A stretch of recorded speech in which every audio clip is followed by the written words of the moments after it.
Il est 16h45, c'est l'heure du grand dossier. Soyez les bienvenus en direct sur LCI. Nous vivons ce soir l'escalade la plus grave entre l'Iran et les États-Unis depuis le début du conflit. Des affrontements sont en cours dans le détroit d'Ormuz. L'armée américaine vient de frapper des pétroliers iraniens qui tentaient de forcer le blocus naval. Des images qui ont été publiées il y a quelques minutes par le CENTCOM, le commandement central américain. Ce soir, l'Iran accuse Washington de violation flagrante du cessez-le-feu. Il faut dire que les hostilités avaient commencé quelques heures plus tôt dans le golfe Persique. Attaque de missiles, de drones. La nuit dernière, le régime iranien a ouvert le feu sur des destroyers américains accusés d'avoir provoqué Téhéran dans le détroit d'Ormuz. Nous vous raconterons minute par minute ces heures de combat qui ont tout fait basculer. Donald Trump a qualifié l'assaut iranien de broutille et la riposte américaine de tape amicale. Mais voilà, le président américain temporisait avant de redéclencher, on l'a vu, des opérations dans la journée. Le cessez-le-feu conclu il y a un mois, jour pour jour, est-il définitivement brisé? Devant des ouvriers à Washington DC, Donald Trump a présenté son objectif de guerre. Nous devons aller en Iran et les faire exploser un peu. Nous n'allons pas laisser une arme nucléaire tout ruiner. Et il a présenté sur Truth Social le super laser américain Bing Bing Gun envolé.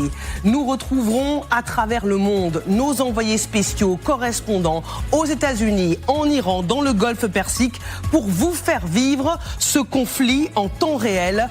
Trump-Iran, l'inévitable engrenage, c'est le titre du grand dossier ce soir. Écoutons Donald Trump sur la victoire militaire qu'il revendique. Oui, le cessez-le-feu tient. Ils ont joué avec nous aujourd'hui. Nous les avons balayés. Ils ont joué. J'appelle ça une broutille. Je vous dirai quand il n'y aura plus de cessez-le-feu. Vous n'aurez pas besoin d'être informé. S'il n'y a plus de cessez-le-feu, vous n'aurez pas besoin de le savoir. Il vous suffira de regarder une énorme lueur sortir d'Iran. Pour comprendre ce qui se joue, tout décrypté alors que des affrontements sont en cours ce soir entre Iraniens et Américains, j'ai le plaisir d'accueillir le général Nicolas Richoux. Bonsoir général. Qu'on ne présente plus, ancien commandant de la 7e brigade blindée. Très heureuse de retrouver Gallagher Fenwick. Bonsoir Gallagher, grand reporter, spécialiste des questions internationales. Autre voix américaine qu'on a plaisir à retrouver, Hélène Kuntz. Bonsoir, spécialiste des États-Unis. Et on est également très heureux de recevoir Xavier Giacomoni. Bonsoir Xavier. Bonsoir Marie-Hélène. Grand reporter, éditorialiste au service international de LCI. Donald Trump vante sur Truth Social la supériorité militaire américaine sur la force de frappe iranienne qui s'est illustrée hier soir face à l'attaque de la flotte Moustique dans le détroit d'Ormuz contre les destroyers américains et qui se poursuit ce soir parce que vous le savez, l'armée américaine a de nouveau frappé des pétroliers iraniens qui tentaient, selon le CENTCOM, de forcer le blocus naval imposé par Donald Trump. Donald Trump qui disait déjà hier soir, nous les avons mis KO, nous les mettrons KO encore plus fort. Alors comment le détroit d'Ormuz s'est-il embrasé hier soir?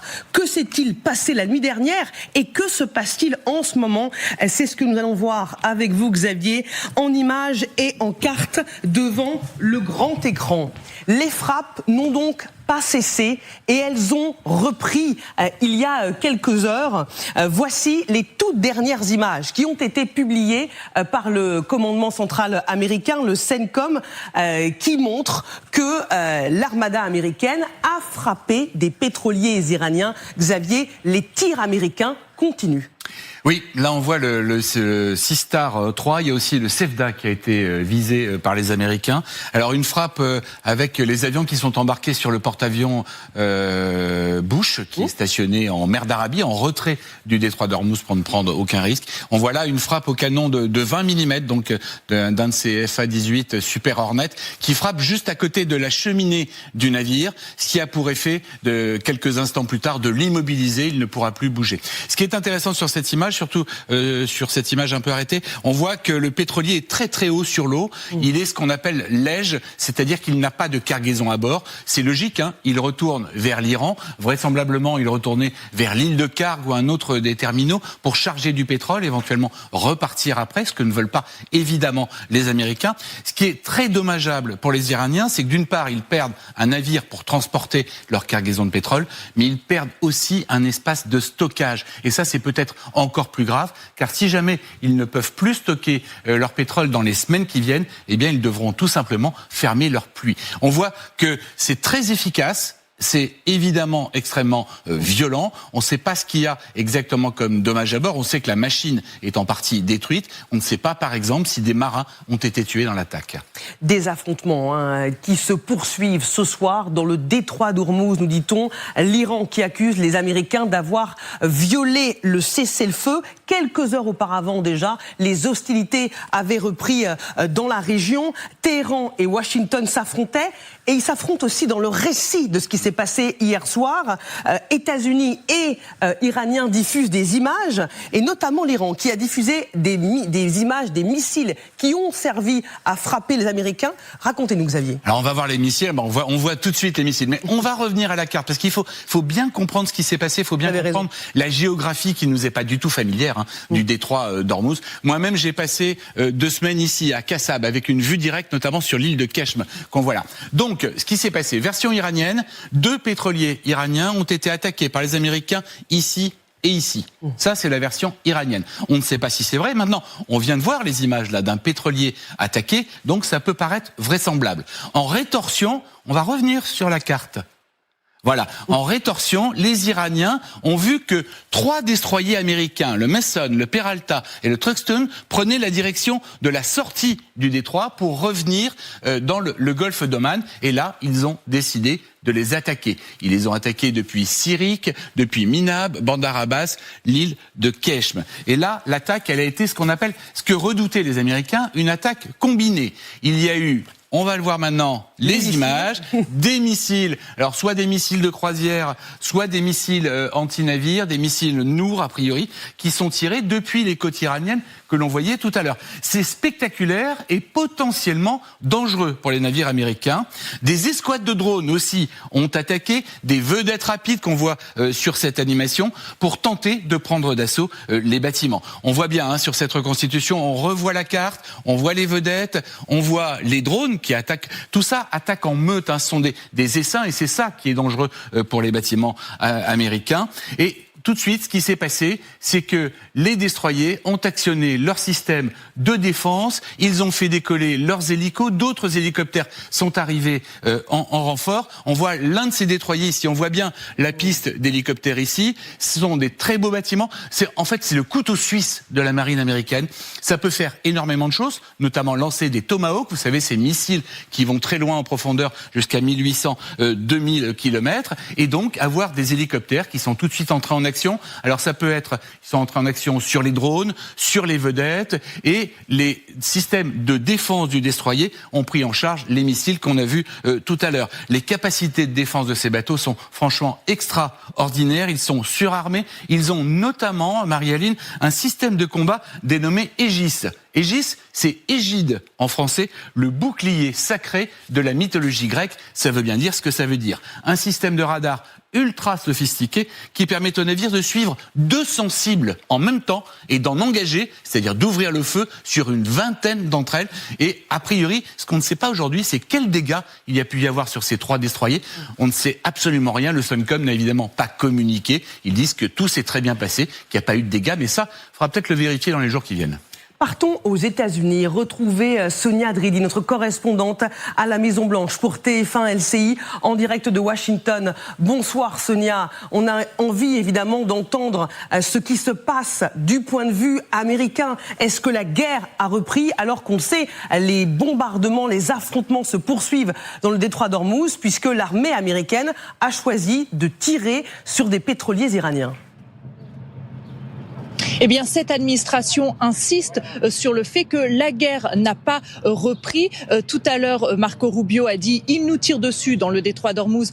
Qu'est-ce que vous voulez qu'on fasse ?» Nous répondons. Et depuis plusieurs jours, l'administration, que ce soit le président Trump ou encore le secrétaire d'État Marco Rubio et d'autres hauts responsables, eh bien, insistent sur le fait que l'opération Fureur épique est terminée, que la guerre est terminée et que désormais les États-Unis sont dans une phase défensive. Et ils avaient prévenu si l'Iran ouvre le feu, eh bien, ils répondront. Et donc, hier, ils ont répondu après que l'Iran a tiré sur 3 destroyers américains. On a appris encore aujourd'hui que les Américains avaient ouvert le feu, avaient frappé deux pétroliers iraniens.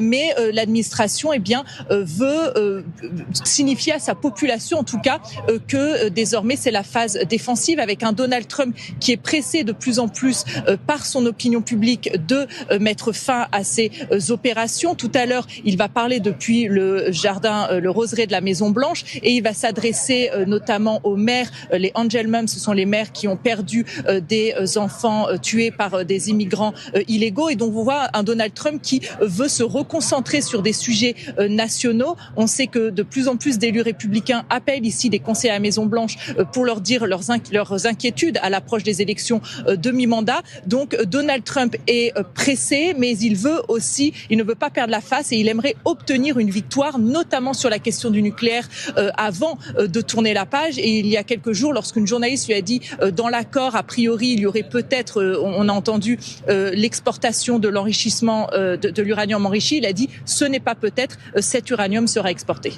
Merci beaucoup Sonia Dredi, correspondante pour TF1 LCI à la Maison Blanche en direct de Washington.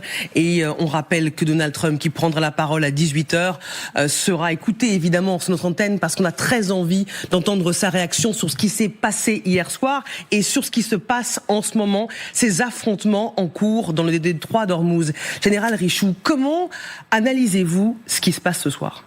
Alors, c'est une escalade, mais ça me semble une escalade qui reste encore contrôlée, vraisemblablement parce que les négociations sont encore en cours et qu'il n'y a pas de déflagration. C'est-à-dire que les Américains ne rebombardent pas massivement l'Iran, il n'y a pas de tir sur Israël, sur les Émirats Arabes Unis de la part des Iraniens, etc., sur leurs raffineries. Donc, on a l'impression que ça reste encore un petit peu sous le seuil de la guerre, c'est circonscrit géographiquement et sur des cibles très particulières.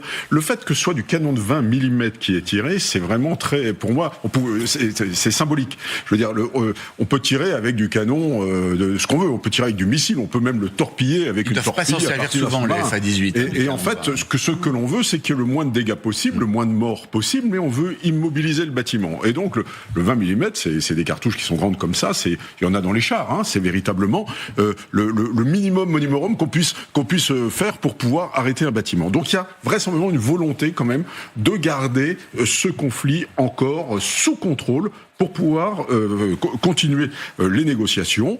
Mais ces images sont quand même désastreuses. Je rappelle qu'il y avait un projet Liberté il y a quelques jours. Ce projet Liberté, il a duré moins de 48 heures.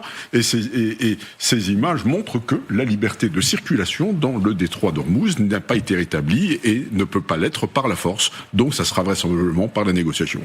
Gallagher Fenwick, votre lecture de ce qui se passe ce soir, ça a commencé dans la nuit avec ces bombardements, ces attaques iranienne, et ça se poursuit puisque ce sont les Américains qui ont frappé ces 2 pétroliers iraniens à Hormuz. Voilà, comme l'expliquait Xavier Giacomoni devant le grand écran il y a quelques minutes, on est, et le général Richoux l'expliquait très bien, dans une recherche de la domination dans l'escalade, mais en faisant attention à ce qu'on ne passe pas d'un cessez-le-feu à une guerre ouverte. Et la frontière, elle est souvent ténue en fait entre ces 2 modalités. Le cessez-le-feu, c'est davantage proche de la guerre que de la paix. Donc ce qui va séparer un cessez-le-feu d'une guerre ouverte entre guillemets, c'est à la fois de l'oratoire et c'est une décision politique. Et c'est pour ça que c'est intéressant de voir de part et d'autre qu'il y a des précautions oratoires qui sont prises par Donald Trump quand il dit trifle en anglais. C'est une broutille, on a traduit en français, ce qui est un choix intéressant. Et pareillement, du côté iranien, on affirme toujours avoir à l'étude ce fameux document, cette fameuse page, qui n'est évidemment pas un accord de paix, mais un cadre qui permettrait d'ouvrir une fenêtre d'opportunité plus dense pour une négociation plus substantielle, avec réouverture d'Ormuz et 30 jours, encore une fois, de cessez-le-feu. Mais tout ça, parce que je parlais de domination dans l'escalade, qui est un terme un peu anglo-saxon, c'est effectivement très dangereux, parce que vous pouvez avoir quelque chose de plus sérieux ou significatif, ou une mauvaise interprétation de l'adversaire ou de l'ennemi, qui entraîne un retour à des hostilités plus intenses. En réalité, la partie la plus importante de ce qui est en train de se passer, elle est invisible. Et elle est du côté des canaux qui sont ouverts via la médiation pakistanaise. Les Américains, les Iraniens sont en train de dialoguer. On sait que les pays du Golfe, par rapport à l'opération justement Projet de Liberté, ont été très actifs, notamment les Saoudiens, qui dans un premier temps n'ont pas souhaité cette mise en place parce qu'ils avaient peur de représailles de la part iranienne. Donc il y a eu tout un dialogue avec les Américains sur la suspension de cette opération. Maintenant, il semblerait que la position, notamment, pas seulement, mais saoudienne, ait évolué sur cette question. Et ça donne, voilà, ces tankers qui sont ciblés par les Américains, les Iraniens qui d'un autre côté ne sont pas en reste, en ciblant, mais j'en termine par là, les Émirats Arabes Unis. Donc on voit qu'ils sont toujours dans une logique, j'allais dire, d'escalade, mais horizontale et non pas verticale, en évitant soigneusement, quand ils tapent les Émirats Arabes Unis, de ne pas taper directement des intérêts états-uniens, afin de maintenir une certaine pression.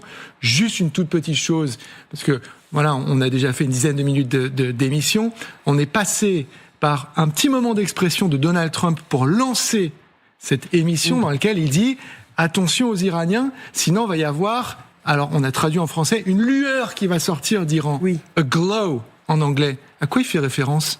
Quelle arme déclencherait une lueur sur le territoire iranien ? Parce que je rappelle, même si on l'a tous oublié, que l'un des objectifs, me semble-t-il, c'est d'empêcher un régime dangereux et fou de se doter de l'arme ultime, en l'occurrence nucléaire.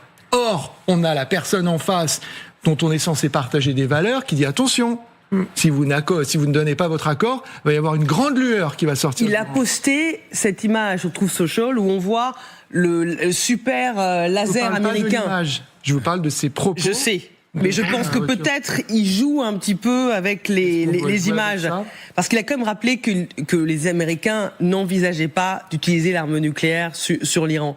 Ce qui est intéressant, Hélène Couds, c'est d'analyser ce qui se passe ce soir, parce que les images sont impressionnantes de ces pétroliers iraniens en feu après les frappes américaines. Les Américains qui ont visé ces pétroliers, qui tentaient, dit le CENTCOM, de violer le blocus naval. Est-ce qu'on est en train de négocier, non pas le pistolet sur la tempe, mais le bombardement sur le pétrolier? Alors, j'aimerais répondre sur l'idée qu'on est juste en dessous du seuil de la guerre. Oui.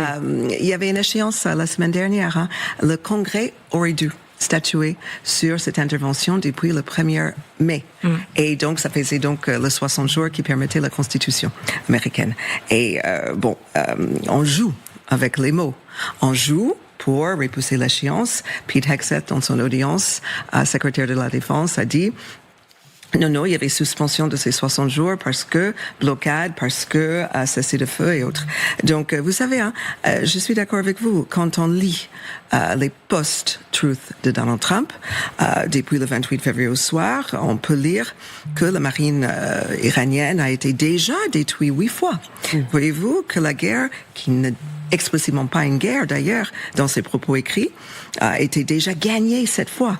Donc, et que l'uranium de l'Iran, a été déjà oblitéré, n'est-ce pas, dans la guerre de 12 jours de juin dernier. Donc, avec tout ça, je me demande comment on va vraiment constater un vrai avancement et une vraie fin de guerre au vu des mots de Donald Trump qui, malheureusement, interviennent tous les jours. Pour ma part, en tout cas, traditionnellement, les propos du président des États-Unis interviennent à la toute fin, quand toutes les négociations sont choses faites. Et il ne commente pas en temps réel comme un feuilleton. Donc, malheureusement, il abîme sa capacité même à mettre fin efficacement. On est sur le fil ce soir, Xavier. Hélène et Gallagher nous disent on est en dessous du seuil de la guerre. On a le sentiment que chaque camp, iranien et américain, teste l'autre en venant titiller cette ligne, tout en ne souhaitant pas rebasculer dans une guerre totale, pleine, comme il y a 2 mois. Il y a une sorte de paradoxe, moi je trouve, c'est que les Iraniens ne semblent pas exactement sur la même longueur d'onde que Donald Trump. Ça, c'est le moins qu'on puisse dire sur tout l'ensemble de la guerre, mais là, sur ce point précis, eux parlent de violation du cessez-le-feu. Donc, s'il y a violation du cessez-le-feu, il y a reprise de la guerre. Ils sont beaucoup moins, ils se sont rapprochés beaucoup plus près de la ligne rouge que ne le fait Donald Trump, même en allant tirer au canon sur ses pétroliers. Comme si, à un moment, l'affrontement pouvait finir par les arranger.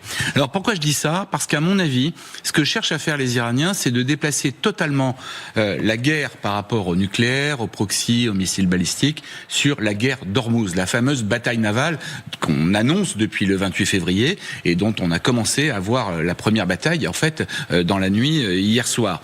Parce que pour eux, il est essentiel, à terme, de conserver le contrôle du détroit d'Ormuz, quelle que soit la suite. Et donc, ils obligent Donald Trump à négocier quasiment que là-dessus. On verra si le nucléaire est repoussé aux calendes grecques ou pas, mais ça pourrait être un avantage extrêmement important pour eux de tout polariser sur le détroit, donc de faire monter une très très grosse tension sur le détroit, aux limites de la guerre, parce qu'évidemment la guerre serait pas en leur faveur si jamais elle redémarrait, mais juste à la limite pour obliger l'administration américaine à ne négocier que là-dessus. Et ensuite, en sous-main par rapport au détroit d'Ormuz, d'imposer à des compagnies privées armateurs de bateaux, détenteurs de fret, que ce soit de pétrole ou de containers, de négocier avec eux le droit de passage. Mais à la limite, pratiquement sans que personne ne le sache, on pourra s'en douter évidemment, mais en faisant des choses extrêmement discrètes, mais en ayant la main mise sur le détroit d'Ormuz, et là, ils auraient remporté une grande victoire. Général Richoux, est-ce que le cessez-le-feu a été brisé et à quoi ça tient quand on voit ces affrontements dans le détroit, un cessez-le-feu violé ? Écoutez, un cessez-le-feu, d'abord, il n'y a pas eu de document écrit, donc c'est par la bonne volonté des deux parties.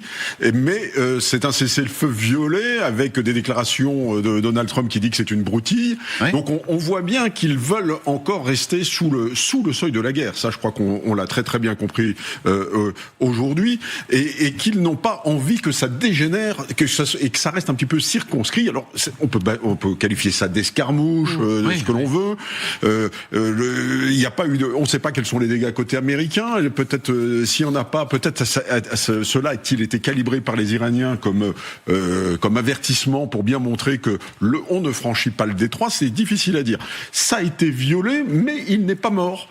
Vous voyez bien que les deux parties ont encore envie de croire ce soir que ce cessez-le-feu tient, parce que il y a vraisemblablement des enjeux, et puis Donald Trump, on le voit bien, de manière, il a besoin de résultats assez rapides. Ça veut pas dire une victoire, ça veut dire des résultats. Il faut qu'il puisse apporter à un moment, devant Xi Jinping, devant le 4 juillet, etc., des résultats tangibles. Voilà.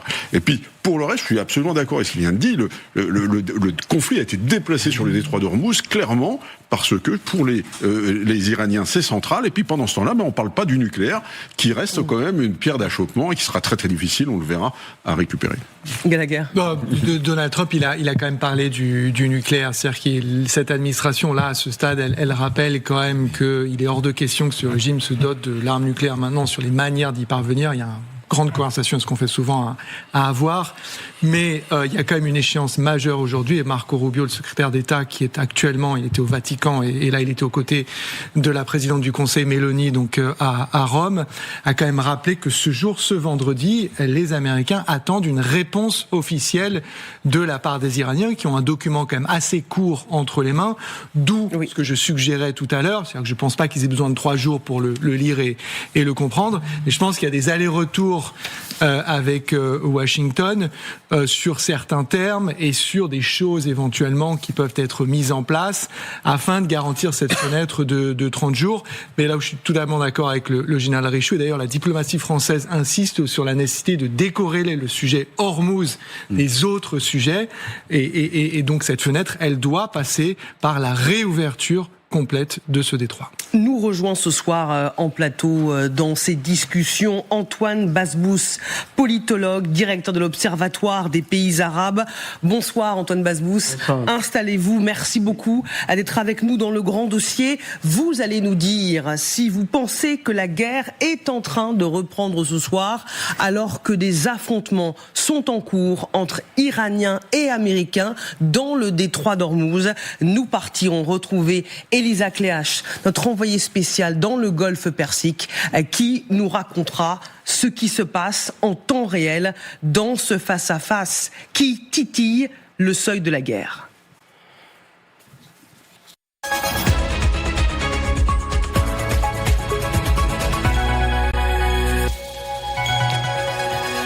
Il est 17h15, vous êtes bien devant le grand dossier intitulé ce soir « Trump, Iran, l'inévitable engrenage ». Nous vivons ce soir l'escalade la plus grave depuis le début du conflit. Des affrontements sont en cours dans le détroit d'Ormuz. Les Américains, l'armée américaine a frappé 2 pétroliers iraniens accusés d'avoir tenté de forcer le blocus naval mis en place par Donald Trump. L'Iran accuse l'armée américaine de violation flagrante, je cite, du cessez-le-feu. Est-ce le retour de la guerre? Arabie Saoudite et Koweït semblent déjà l'avoir acté puisqu'ils viennent de rétablir l'accès à leurs bases et à leurs espaces aériens, ouvrant la voie à la reprise des opérations américaines.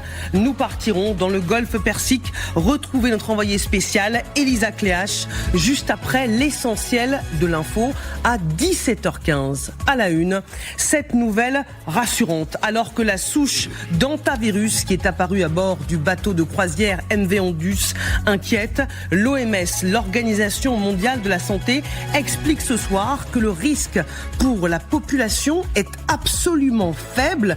La situation n'est pas similaire à celle de la pandémie de Covid 2019, on s'en souvient. Les premiers rapatriements vont commencer dimanche. Les 5 passagers français n'ont pas de symptômes inquiétants, rien à voir avec la pandémie de Covid-19. En ce 8 mai, Emmanuel Macron a présidé pour la dernière fois à Paris les commémorations de la victoire des Alliés lors de la Seconde Guerre mondiale aux côtés de Sébastien Lecornu. Le président a déposé une gerbe au pied de la statue du général de Gaulle sur les Champs-Élysées avant de raviver la flamme du soldat inconnu au pied de l'Arc de Triomphe pour ce 81e anniversaire de la victoire de 45. C'est l'événement politique à 18h50 à ne pas manquer. Jean-Luc Mélenchon, candidat de la France Insoumise à l'élection présidentielle face à Amélie Carrouer. Entretien en direct sur LCI. Amélie, bonsoir, on vous retrouve depuis Marseille. Jean-Luc Mélenchon répondra à vos questions dans une interview qui sera axée sur les questions internationales au vu de la situation actuelle brûlante. Oui, l'élection présidentielle sera percutée par l'actualité internationale. C'est une évidence, bien évidemment. Et Jean-Luc Mélenchon, il a mis la diplomatie au cœur de son programme. La France Insoumise l'assure, il est le seul à pouvoir faire face à Trump ou encore à Vladimir Poutine. D'ailleurs, soyons concrets. Jusqu'où est-il prêt à assumer le bras de fer avec le président américain? Jusqu'où est-il prêt à renouer avec Vladimir Poutine? Et bien sûr, au cœur de nos échanges, il y aura l'Iran. Quelle serait cette toute première décision si demain il était président? Et cette situation, elle nous touche au quotidien. La crise des carburants, bien évidemment, les prises de position du patron de Total, la question du plafonnement des prix ou encore ses solutions. Tout cela, il en sera question. Alors on vous dit à tout à l'heure. Merci, à tout à l'heure. Amélie Carrouer, interview à ne pas manquer en direct sur LCI. Jean-Luc Mélenchon face à Amélie Carrouer à 18h50 en direct sur LCI depuis Marseille. Voilà pour l'essentiel de l'info à 17h18.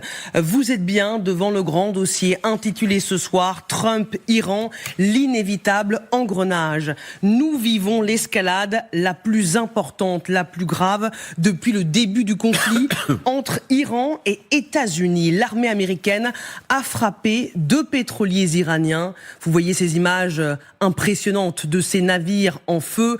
Ces pétroliers sont accusés par le CENTCOM, le commandement central américain, d'avoir tenté de briser le blocus naval. L'Iran accuse les États-Unis de violation flagrante du cessez-le-feu alors que les hostilités avaient déjà repris dans le détroit d'Ormuz la nuit dernière. Est-ce le retour de la guerre? Pour répondre à cette question, Antoine Basbous est avec nous, politologue associé chez Forward Global et directeur de l'Observatoire des pays arabes.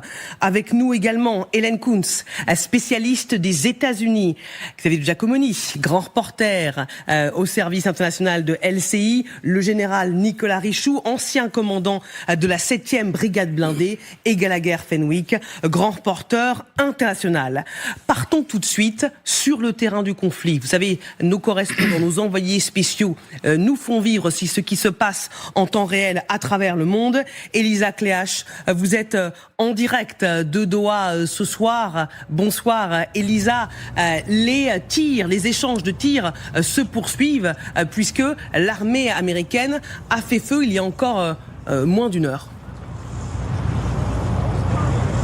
Exactement, et ce qui est très intéressant ici, c'est qu'on a quasiment autant l'impression de faire face à un échange de tirs qu'à un échange d'annonces depuis plusieurs heures entre les deux belligérants. Alors bien sûr, il faut faire très attention aux termes qui sont employés par l'Iran et les États-Unis puisqu'il s'agit bien sûr de propagande de guerre, mais attardons-nous sur 2 déclarations. D'abord, un média iranien qui dit qu'en ce moment même, il y a des affrontements ponctuels dans le détroit d'Ormuz entre les États-Unis et l'Iran, et il accuse même les Américains, je cite, d'une violation flagrante du cessez-le-feu. Et puis de l'autre côté, l'armée américaine qui dit avoir frappé et neutralisé 2 navires battant pavillon iranien en dénonçant cette fois, je cite, qu'ils tentaient de franchir le blocus américain et de le violer. Donc on le voit bien, ces 2 belligérants tentent de garder coûte que coûte le contrôle du détroit d'Ormuz. On a le sentiment ici que ça s'est accéléré ces dernières heures avec notamment cette nuit ces échanges de tirs qui ont duré quasiment 2 heures alors même que les belligérants disent toujours être en train de négocier en coulisses. Merci beaucoup Elisa Cléache en direct de Doha au Qatar pour ces informations extrêmement précieuses. Antoine Basbous, on voit que Téhéran et Washington se cherchent, se testent. Où en est-on ce soir pour vous? Je crois qu'on est dans une petite guerre de basse intensité, mais c'est surtout une guerre des nerfs. À vrai dire, l'enjeu c'est quoi? C'est le détroit d'Ormuz. Les Iraniens l'ont privatisé. Les Américains contestent cette privatisation et nous sommes en face de 2 blocus. Or, les Iraniens voulaient avoir des bateaux, des pétroliers vides pour pouvoir stocker sur place le pétrole qui déborde et qui n'arrive plus à trouver où le stocker sur terre. Donc il y a 53 millions de barils qui sont stockés à l'intérieur du détroit, prêts à être exportés. Et là, ces 2 bateaux qui rentraient dans le détroit allaient servir à stocker 5 millions de barils supplémentaires. Donc les Américains ne les ont pas coulés, mais ils les ont empêchés de rentrer dans le détroit. Voilà où nous en sommes aujourd'hui. Je ne crois pas que les 2 parties sont prêtes, malgré les échanges violents d'hier soir pendant presque 2 heures. Eh bien, je ne crois pas qu'à l'heure actuelle, c'est le début de la nouvelle guerre, mais ce sont des échanges très nourris et parfois dangereux. Les négociations se poursuivent en effet, tandis que les affrontements sont toujours en cours dans le détroit d'Ormuz. Comment peut-on négocier avec de telles démonstrations de force de part et d'autre? Est-ce un outil justement pour imposer ses volontés, ses desiderata sur le papier? D'abord, les Iraniens ont réussi à déplacer le sujet. Ils l'ont déplacé sur le détroit d'Ormuz, alors que la guerre avait pour objectif, oublions le renversement du régime, mais le nucléaire, le balistique et les organisations terroristes soutenues par l'Iran.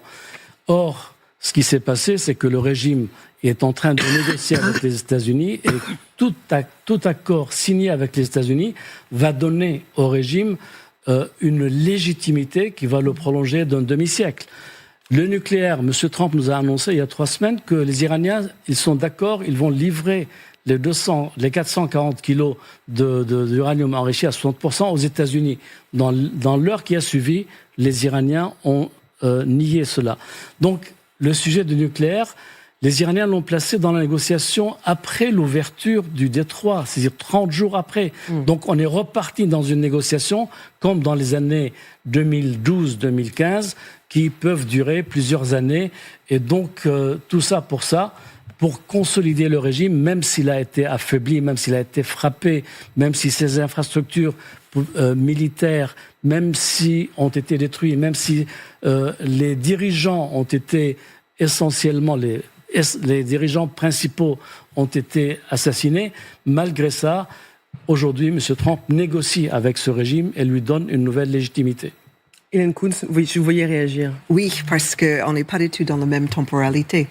Donald Trump est extrêmement embêté par des élections de mi-mandat qui arrivent à grands pas. Et très clairement, les Iraniens peuvent avoir un autre temps qui joue. Donc, pour Donald Trump, parfois, il a ses sorties intempestives parce qu'il se rend compte de temps à autre à combien il est pris par le temps. Et le calendrier électoral ne lui permet pas de faire vraiment, je pense qu'il n'a pas tout à fait la main libre là. Voilà. Et j'allais quand même rajouter que on a enfin entendu le chef de la diplomatie, Marco Rubio. Je ne suis toujours pas convaincue qu'il parle de même voix que le président. Donc, c'est un peu confus, si vous voulez, si on aligne des dires et de Donald Trump d'un côté et le secrétaire d'État de l'autre. Pour les Iraniens, c'est une affaire existentielle. S'ils perdent cette guerre, le régime tombe, le programme nucléaire avec, et il va falloir tout reconstruire. Et ces gens-là qui dirigent aujourd'hui pourront être condamnés à mort. Ils n'ont plus de lieu où s'exiler. En revanche, pour M. Trump, ces échéances, c'est les midterms, c'est le prix du gallon, sont les sondages. Et à vrai dire, il est allé dans cette guerre pour suivre un peu les Israéliens. Et ils lui ont vendu une guerre courte avec des succès immédiats comme Maduro au Venezuela. Et il se retrouve aujourd'hui dans un enlisement où il veut s'en sortir, mais il n'arrive pas. Ce n'est pas par la parole, ce n'est pas par les menaces, ce n'est pas par les formules définitives que les Iraniens vont être intimidés. Ils ont pris l'ascendant, ils ont déplacé le sujet du nucléaire vers le détroit d'Ormuz, et ils ont pris en otage qui ? C'est pas que les Américains, c'est pas leurs voisins du Golfe, c'est toute l'économie mondiale. Ils ont provoqué un choc pétrolier, un choc financier, un choc économique mondial. Donc, de ce fait, M. Trump, aujourd'hui, ne veut pas avancer, ne veut pas faire une guerre, ne peut pas faire moins bien qu'Obama et l'accord de 2015.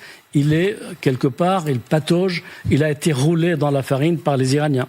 Sur ce point, Général Richoux, est-ce que l'Iran montre sa capacité de résistance ? On parle d'une puissance militaire de seconde zone face à l'armée la plus puissante du monde. La marine du corps des gardiens de la Révolution a averti ce soir, dans un enregistrement audio dévoilé par CNN, « Nous vous conseillons de garder une distance d'au moins 10 miles de navires de guerre pour votre sécurité, car parfois, nous devons donner une leçon aux Yankees, autrement dit les Américains. » Et Abbas Araghchi, le chef de la diplomatie iranienne, disait « La CIA se trompe, notre stock de missiles et notre capacité de lancement ne sont pas à 75% par rapport au 28 février. Le chiffre exact est de 120%. » Alors ce chiffre, il est invérifiable, mais de toute évidence, ils ont encore une force de frappe. Alors, ils ont une force de frappe, bien entendu, qui a été sous-estimée par tout le monde au début, parce que et ça, c'est quand même quelque chose à la guerre qu'on voit souvent. C'est-à-dire qu'on maximise les propres dégâts qu'on inflige et on minimise toujours ce qui reste aux autres.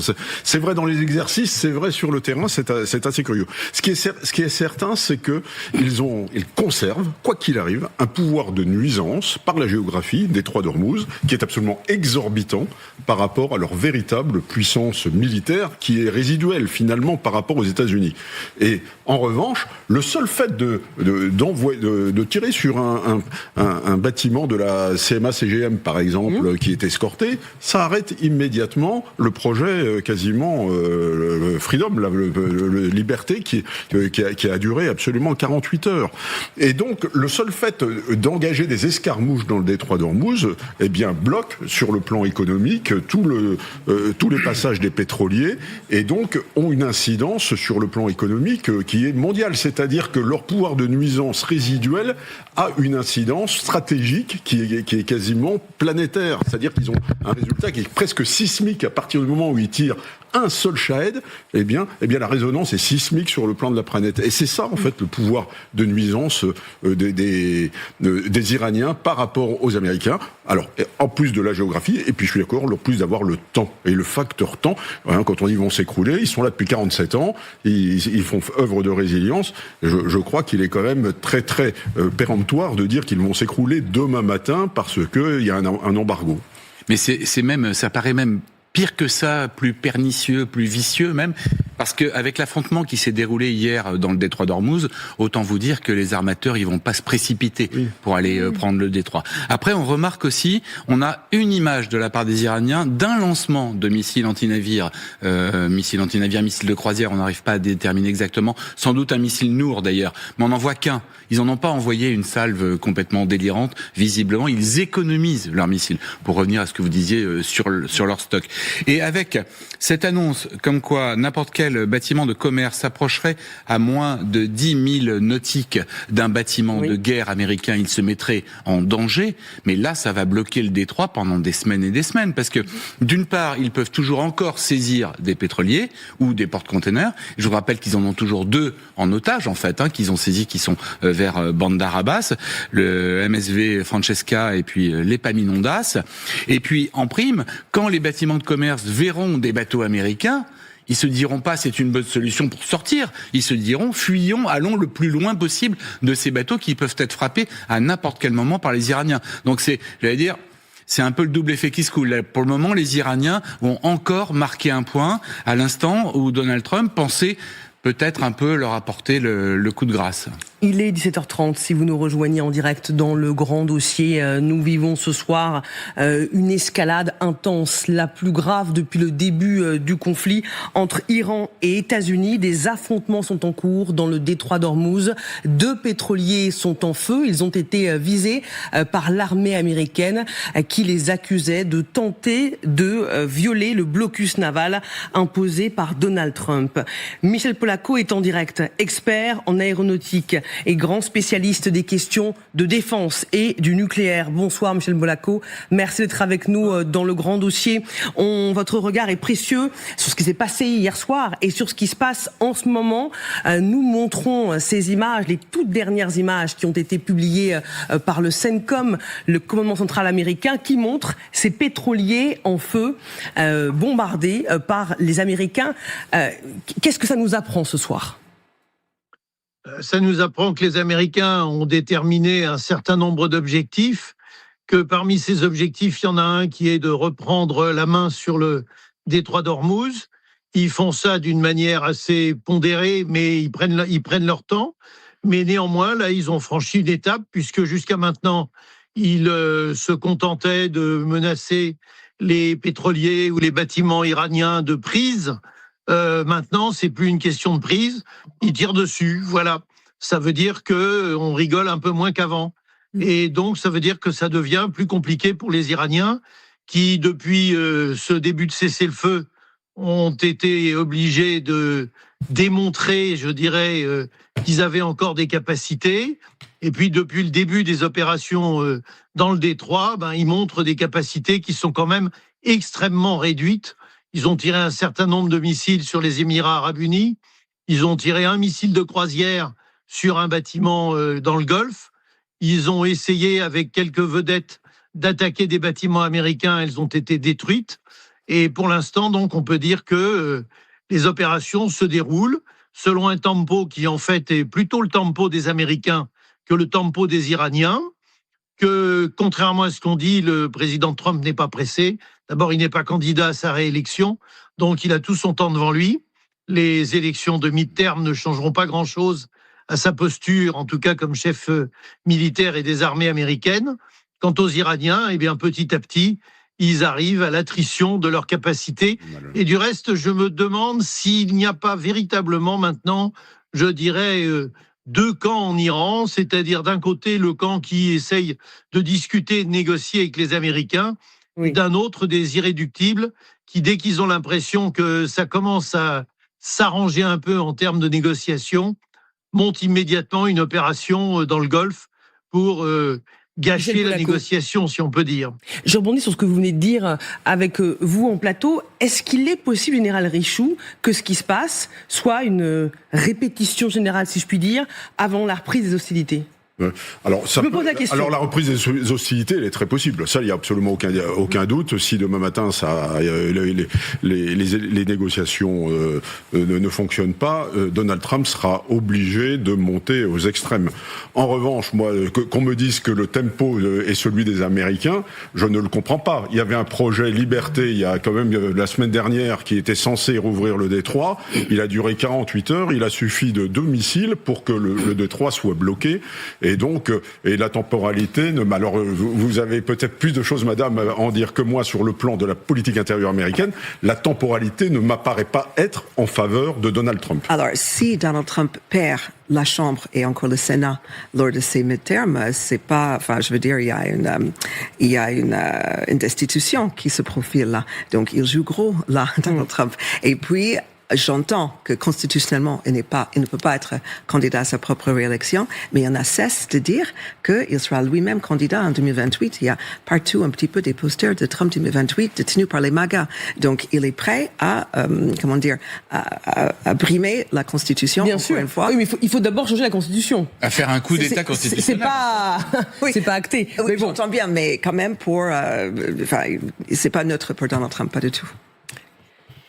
On va écouter Marco Rubio, que vous évoquiez, Gallagher Fenwick, secrétaire d'État américain, qui dit que la mainmise des Iraniens sur le détroit d'Ormuz est inacceptable, ce qui explique et ce qui annonçait en réalité les opérations américaines qui sont toujours en cours. Nous en saurons plus aujourd'hui, nous attendons leur réponse, nous allons voir ce qu'ils diront. Nous espérons que cela nous permettra d'engager un réel processus de négociation.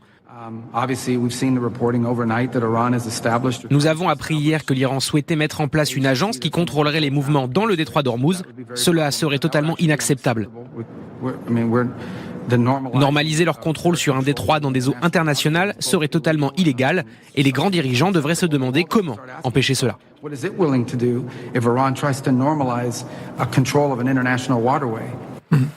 Partons aux États-Unis retrouver notre correspondante pour TF1 LCI, Justine Jankowski. Bonsoir Justine. On le voit ce soir avec ces affrontements qui se poursuivent à Ormuz. Donald Trump est plus déterminé que jamais et maintient une pression extrêmement forte sur le régime iranien. Oui, avec effectivement plusieurs moyens de pression. D'abord, on le voit sur le plan militaire. On l'a appris via Fox News tout à l'heure et ça a été aussi confirmé par le CENTCOM. Les États-Unis ont à nouveau frappé des pétroliers iraniens qui tentaient de rejoindre les ports. Et il y a donc aussi ce blocus économique sur les ports iraniens. C'est le deuxième moyen de pression, la tentative d'asphyxier économiquement l'Iran. Et puis, troisième moyen de pression, peut-être le préféré de Donald Trump, en tout cas celui qu'il utilise le plus, c'est la menace. On l'a entendu hier, il a dit que si l'Iran ne signait pas rapidement un accord, je cite, nous les mettrons hors d'état de nuire encore plus violemment à l'avenir. On sait que les bombardements, c'est toujours une option, c'est une option qui n'est pas exclue par l'administration américaine, même si on sent ici à Washington que ce n'est pas l'option privilégiée. D'abord parce que les hauts responsables que l'on entend font preuve de beaucoup de prudence dans dans le vocabulaire, on parle d'incursion. On dit que le cessez-le-feu n'est pas brisé. Donc il y a vraiment cette volonté de jouer plus sur le côté diplomatique, en tout cas de mettre fin à ce conflit sur le plan diplomatique. On a entendu Marco Rubio dire que les Américains attendaient une réponse de la part des Iraniens sur le plan qui leur a été transmis. Il y a aussi 2 médias américains ici qui confirment que J.D. Vance est en train de parler avec des Qataris des négociations iraniennes, et on sait à quel point le Qatar est devenu médiateur dans ce conflit. Donc voilà, on sent ici que Donald Trump a envie de résoudre le conflit assez rapidement parce qu'il a la pression non seulement de l'opinion publique mais aussi du Congrès et puis aussi de plus en plus dans son propre camp. Merci Justine Jankowski, correspondante pour TF1 LCI aux États-Unis, en direct ce soir de Washington. Gallagher, j'ai du mal à voir comment la situation peut se débloquer. On voit que la pression, elle est maintenue, que chacun teste l'autre, titille le seuil de la guerre avec ces affrontements en cours dans le détroit d'Ormuz. Et en même temps, personne ne veut faire des concessions. L'Iran, et on le verra dans un instant, ne lâche rien sur le nucléaire, sur le détroit d'Ormuz. Et d'un côté, Trump dit je ne peux pas repartir sans avoir mon stock d'uranium enrichi. Donc comment on sort de l'impasse ? C'est la question centrale de ce moment. Je ne sais pas si on va la résoudre là ce soir sur ce plateau. Non, je pense plusieurs choses. La première, c'est qu'à l'évidence, il manque à ces belligérants une qualité qui d'ailleurs de manière générale se fait de plus en plus rare et donc qui est de plus en plus précieuse, à savoir l'humilité. L'humilité pour les Américains et les Israéliens de reconnaître que cette guerre, au regard des critères dont on a parlé, l'uranium, les proxys, le changement de régime, etc., elle est perdue. L'humilité du côté des Iraniens de comprendre que ça ne veut pas mécaniquement dire que eux l'ont remporté, cette guerre non plus. Et donc, à partir de là, trouver des points de convergence qui permettent de s'asseoir et de transiger et de compromettre sur des sujets extrêmement sensibles, c'est évidemment très difficile. Justine Jankowski mentionnait plusieurs choses très intéressantes. D'abord, ne pas oublier les voies golfiques dans ce dossier. Elle a mentionné le Qatar. Effectivement, il y a une rencontre entre J.D. Vance, le vice-président, et l'émir, qui est décisive au regard du poids, ne serait-ce que financier dans cette histoire. Parler des Émirats Arabes Unis également et d'autres acteurs. Et les armes qu'on ne conçoit pas nécessairement comme cela, mais qui sont activées de part et d'autre. L'arme économique, utilisée par Donald Trump sous la forme du blocus contre les Iraniens, mais cette même arme à la fois économique et géographique, qui est le levier Hormuz pour les Iraniens, l'arme du temps aussi, qui est quand même une grande inconnue, parce que je ne sais pas si vous voulez décider à qui appartient le tempo ici, mais je pense que il ne faut pas à la fois surestimer cette arme dans la main des Iraniens. Il ne faut pas non plus surestimer, si vous voulez, la difficulté que Donald Trump peut avoir face à ce temps. Parce que je pense que Donald Trump, il est davantage intéressé par la marque qu'il va laisser dans l'histoire que par des élections de mi-mandat qui seront perdues. Si vous prenez ne serait-ce que les 10 dernières échéances de mi-mandat depuis Reagan en 82 jusqu'à 2022, Biden, il n'y a que 2 présidents qui ont gagné des sièges à la Chambre. Clinton en 98 et Bush 2002, c'est derrière le 11 septembre. Donc il y avait un phénomène de ralliement autour du Parti républicain, pas nécessairement des idées ou des aventures. Mais voilà. Donc franchement, je ne pense pas qu'il soit paralysé ou si hanté que cela. Je ne dis pas que ça ne vaut rien, que ça ne compte pas pour lui, mais je pense qu'il faut faire attention à pondérer la valeur de ce facteur dans cette équation. Et j'en reviens à votre question centrale, qui reste extrêmement compliqué, tant ces différentes parties sont mouvantes et l'ambiance, et on le voit à l'image encore, terriblement volatile. Antoine Basbous, sur cette impasse dans laquelle chaque camp est englué. On est dans les 2 camps dans la fanfaronnade. Autant les passedarans qui annoncent qu'ils vont couler les navires, les porte-avions américains, qui annoncent depuis maintenant 2 mois qu'ils ont tiré sur l'Abraham Lincoln et qu'ils l'ont touché, on ne l'a jamais vu couler, à moins qu'il ait ressuscité à chaque fois. Hier, ils rêvaient de couler une frégate dans le détroit. Bref, pour eux, ils sont dans la menace, ils sont dans la fanfaronnade. Il faut rassurer leurs partisans, leur base sociale, leurs partisans dans la région. Pour les Américains, M. Trump aussi, rappelez-vous combien d'ultimatums a-t-il lancé ? De 24 heures, de 48 heures, prolongé de 5 jours, puis 1 semaine, puis 2, puis 3. Que veut dire le terme ultimatum dans le dictionnaire de la Maison-Blanche? Donc voilà, on est dans cette situation où tout le monde navigue au bord du précipice. À quel moment on va tomber dans la guerre, la reprise de la guerre? Je suis sûr que les deux côtés, il y a une banque de cibles qui est en train d'être enrichie pour que d'abord les bases américaines dans la région ont été touchées par les Iraniens, et en même temps les Israéliens et les Américains sont en train d'enrichir leur banque de cibles pour le cas où ils devraient revenir à la guerre. Devant des ouvriers à Washington DC, Donald Trump a présenté son objectif de guerre. Regardez. Est-ce que quelqu'un ici pense que l'Iran devrait avoir la bombe nucléaire? Non, non, non. Nous devons aller en Iran et les faire exploser un peu. Nos ouvriers travaillent si dur pour rendre les choses belles, nous ne pouvons pas laisser une arme nucléaire tout ruiner. Qu'est-ce que ça veut dire, on va y aller? Comment vous le comprenez? Moi, je le comprends qu'il s'adresse exactement à son électorat. En fait, il fait son show habituel devant, je sais pas si c'était des ouvriers, des camionneurs, et donc il leur parle leur langage. Et en fait, quel avis ils peuvent avoir sur le nucléaire iranien? Est-ce que même il y a quelque temps, ils savaient exactement où c'était l'Iran? Les Américains sont pas férus de géographie. D'ailleurs, nous, on a aussi beaucoup de lacunes, hein. Mais on a vraiment l'impression qu'il y a un décalage total. Il fait son show, il sait exactement ce qu'il sait faire. Il est déjà d'ailleurs, à mon avis, en campagne électorale pour les mi-termes. Et là, il faut que tout son camp, j'allais dire tout son clan, mais c'est un peu ça, soit autour de lui pour non pas espérer gagner des sièges, mais au moins limiter les dégâts, parce que cette aventure peut durer encore longtemps. Moi, je pense sincèrement qu'il voudrait la clore au plus vite, même en ayant un accord à minima sur le nucléaire, qui est quand même le cœur de la raison, de l'objectif pour lequel cette guerre a été faite, et qui veut en finir au plus vite. Mais je doute fort qu'il retourne frapper l'Iran comme il l'a fait depuis le 28 février. Sauf événement inattendu d'ici là, évidemment.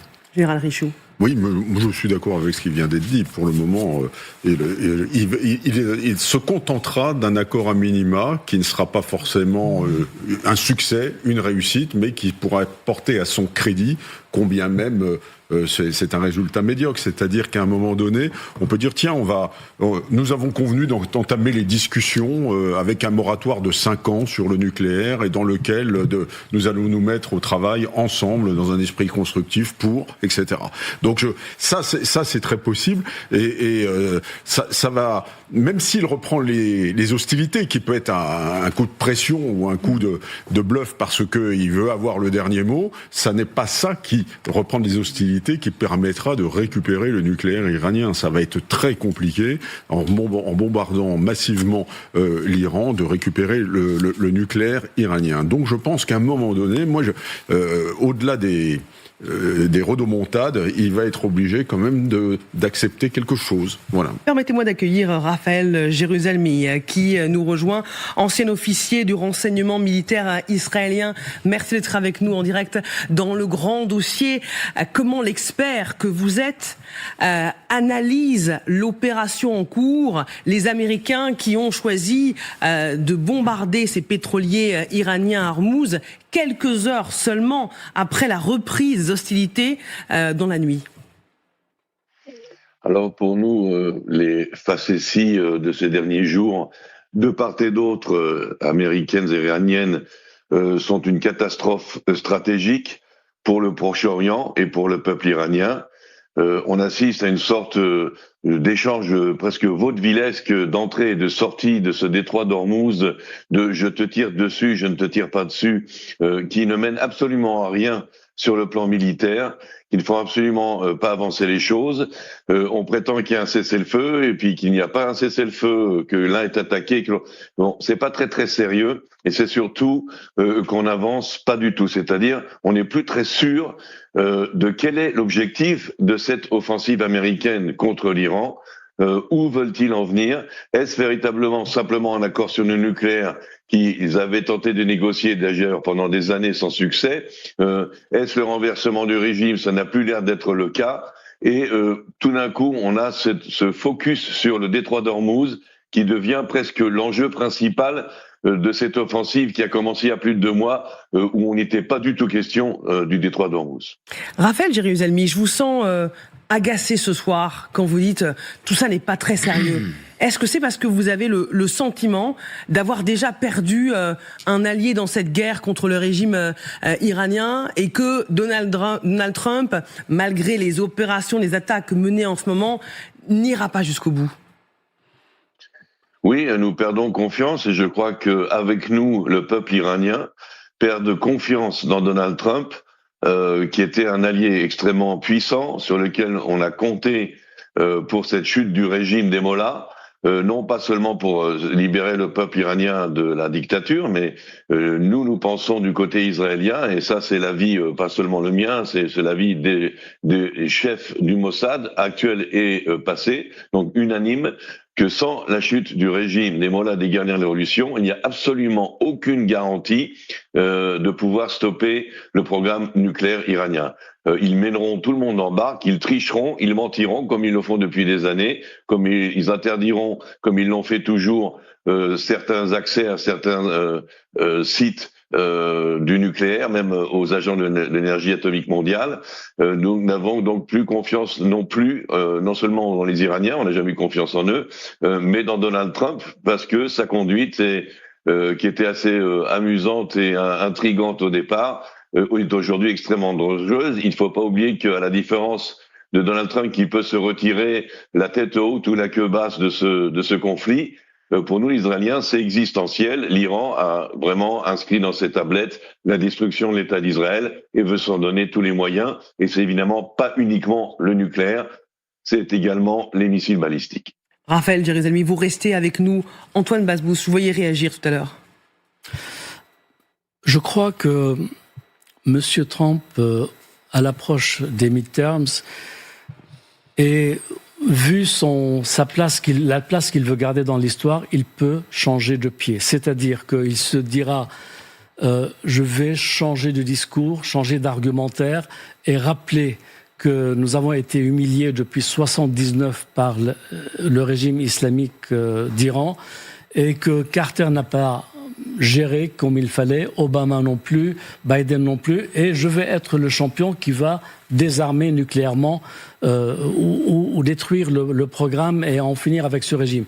À ce moment-là, les Iraniens le prendraient au sérieux parce qu'ils verraient à ce moment-là qu'il est déterminé et qu'il a les moyens de son succès, les moyens de vaincre ce régime. Mais aujourd'hui, ils le voient en train d'avancer en reculant, de lancer des menaces, mais qui ne contiennent pas de contenu. Et voilà, il n'est pas crédible. Il n'est plus crédible aux yeux des Iraniens qui ont pris un ascendant sur lui. S'il faut changer de pied et dire, bon, oublions le midterms, je vais laisser mon nom dans l'histoire comme celui qui a fait tomber ce régime, qui a humilié l'Amérique de Carter à Obama, eh bien à ce moment-là, les Iraniens le redouteraient et le craindraient et ils pourraient avoir des solutions. À l'instant, le conseiller spécial du guide suprême déclare « Nous ne céderons jamais le détroit d'Ormuz et les Émirats arabes unis seront davantage frappés ». Ce qui confirme, cette menace, elle confirme l'inquiétude des monarchies du Golfe. On rappelle que c'est dans ce contexte que l'Arabie saoudite et le Koweït ont rétabli l'accès à leurs bases et à leur espace aérien, ouvrant la voie à la reprise des opérations américaines. Oui, il y a encore eu des tirs de missiles et de drones hier sur les Émirats arabes unis qui deviennent vraiment la bête noire des Iraniens dans le Golfe. Vous vous souvenez qu'il y avait eu un rapprochement avec l'Arabie saoudite sous l'égide de la Chine. Évidemment, tout ça a volé en éclats, au moins pour le moment. Mais dans le Golfe, il y a une peur panique, j'allais dire, depuis longtemps de l'Iran. Il y avait 2 stratégies, soit rester sous le parapluie américain tout en se rapprochant légèrement, soit faire un peu bande à part comme le font les Émirats, en sortant aussi de l'OPEP, ce qui est une décision extrêmement importante et qui n'est pas qu'économique, c'est vraiment rompre les liens avec l'Arabie saoudite. On a vu que hier, il y a pu y avoir quelques dégâts dans les Émirats, et puis il y a un énorme problème, c'est que L'emprise pétrolière de Fujairah a encore été frappée il y a quelques jours, et c'est la principale porte de sortie du pétrole émirati en dehors du détroit d'Ormuz. Donc si vous voulez, les Iraniens sont en train de condamner au fur et à mesure les autres possibilités que le détroit. Alors à partir du moment où un conseiller du guide dit que le détroit est et restera iranien, c'est ce que je vous disais tout à l'heure. Ils ont matérialiser vraiment profondément la valeur qu'avait le détroit d'Ormuz. Ils le savaient depuis longtemps, mais ils n'avaient pas pu le tester face à la marine américaine. Pour débloquer le détroit, ça va poser énormément de problèmes et ça risque de faire passer la négociation sur le nucléaire en deuxième plan. À écouter Raphaël Jérusalemi tout à l'heure, j'avais vraiment cette sensation d'un establishment dans les services israéliens, anciens des services, franchement exaspéré, désespéré par rapport aux États-Unis, qui nous montre bien que visiblement c'est la solution qui va être mise en œuvre par Washington.